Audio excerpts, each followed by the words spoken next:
محترم، میرا سوال جو ہے نا نماز کے وقت کے بارے میں ہے کہ جیسے فرض کریں ظہر کی نماز ہے تو کسی مصروفیت کی وجہ سے ہم سے وہ سنبھلنے کے وقت پہ نہیں پڑھی جاتی اور عصر کی اذانیں ہونے لگتی ہیں، تو آیا اس وقت اگر ہم ظہر پڑھیں گے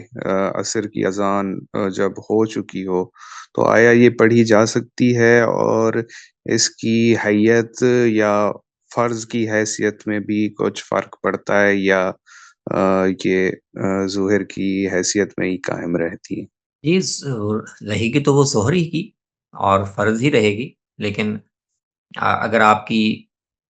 جمع کرنے کی نیت نہیں تھی، یعنی آپ نے ظہر کے وقت میں یہ ارادہ نہیں کیا کہ میں اس کو عصر کے ساتھ پڑھ لوں گا، تو اور غفلت سے یا بے پرواہی سے وہ چھوٹ گئی، تو پھر تو وہ قضا ہوگی۔ آپ نے عصر جب بھی آپ کو یاد آیا تو آپ نے اس کو قضا کرنا۔ لیکن ایسی چیزوں میں شریعت میں ایک رخصت اور بھی موجود ہے کہ سفر میں آپ ہوں یا بعض دفعہ حضر میں واقعتاً ایسی مصروفیت ہو کہ وقت پہ ظہر کی نماز پڑھنا ممکن نہیں ہے یا کوئی بہت ہی حرج لاحق ہو رہا ہے، تو آپ یہ نیت کر لیں کہ میں اس کو جمع کر لوں گا، عصر کی نماز کے ساتھ میں اکٹھے پڑھ لوں گا۔ تو ہنگامی حالات میں جمع کرنے کی بھی گنجائش ہوتی ہے۔